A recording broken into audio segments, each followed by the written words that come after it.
stopped me on the street last night. Said everything's alright.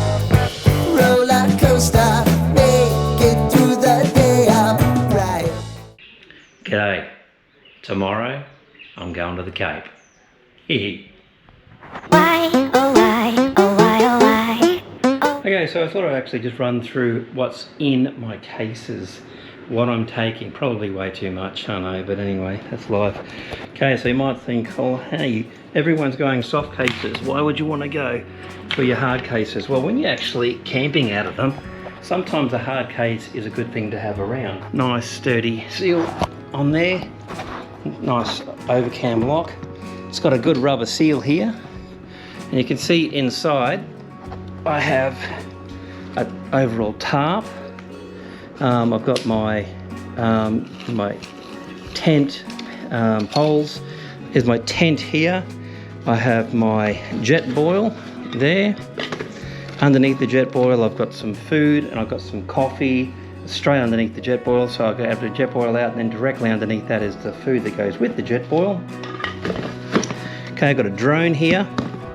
Got some silicone spray, handy to have. Got some chain spray, handy to have. I've got some bickies, there's some tuna down there. I've got some muesli bars, protein ones, there's my tuna. Some water, a chair, all important. AeroPress for those coffee people. You know about AeroPresses, you need them. It's not an option. And just, yeah, a few stretchies, plates, things like that. And that's one pannier full. Couldn't believe how quickly it filled that pannier. Going to the Cape. The backpack's there, sleeping mat's there. That's my pillow.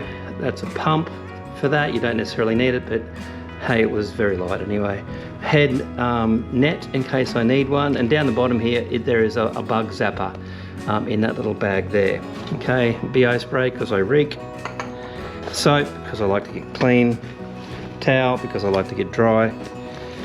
All the toiletries and tablets and jazz and things in that. I know it looks big, it probably is big.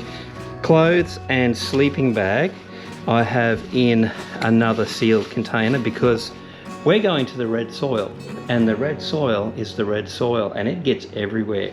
So I'm going to seal that up so at least my clothes are nice and clean. All right, down the bottom here, pair of thongs, camera gear right down there, and what I should probably be using, but there's a little microphone there as well. Now, for charging, I'm using one of these. I think it was Kmart job. Basically gives me the 4 ports for my USB and a plug. And that basically fills the other pannier. Did someone say safety? Well, here we go. Just to start off with, it is stinking hot up here. Yes, it is. So I've got the most ventilated pants that I could find. These are a ripper. They've got ventilation in the front, in the crotch area, in the front of the pant here as well, ventilated at the back. It's a good known brand. They are awesome. So then I went for a good ventilated again jacket. So again, another big brand, not so expensive, this brand. I do believe in having protection in there, so I've got the arm and the shoulder protection. But there's like lots of mesh there, okay, lots and lots of mesh. A lot of it will be dirt riding, not tarmac riding, so if I do come off, I'll be sliding on dirt. So I figured that, you know, yes, it's not as good a protection as leather, but I'll die if I'm in leather up here. Okay, so I've got these knee pads, which are not too bad. They sort of match my budget. I know they're probably not the best, but you know, do what you can. Okay, these ones here help out my butt so that I don't get stinking hot and sore butt over the time. Started wearing a balaclava just to try and save the old helmet a bit, which seems to be working out quite well actually. I'm surprised how cool it is. I thought it would be a lot way hotter. You need to stay hydrated, it's so important. So Camelback will be on my back, even though I hate things on my back, that will be on my back. And I'll be drinking lots and lots of water, and I'll be having hydration tablets as well to keep the electrolytes up. Super important, watch your electrolytes. Love my 5 gloves, love them to bits. This is my, I don't know, lots of sets that I've had over a few years, and they're really good. I just keep going back to 5 because they just nail it. They just know what they're doing. And of course I have my RI, I think that's how you pronounce it, X5 helmet. I preferred my X4, but anyway, this is an X5.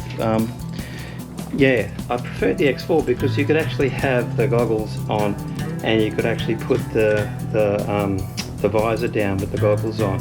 This one you can't. You actually either have to have goggles on or take them off and then put the visor down. Just the way they've redone the screen, it just doesn't mesh. But anyway, who cares? That's what you have to do, that's what you have to do. But it's got great ventilation, it's nice and comfortable.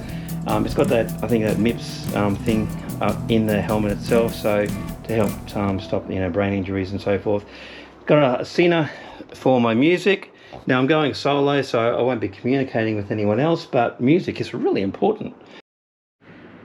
So a lot of people have asked why I'm doing it. Well, it is a personal challenge. Basically, I have done some trips before on the motorbike. I've camped off my motorbike, but only for weekends before.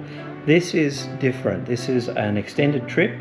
I love Australia. I love aspects of the outback. I love camping.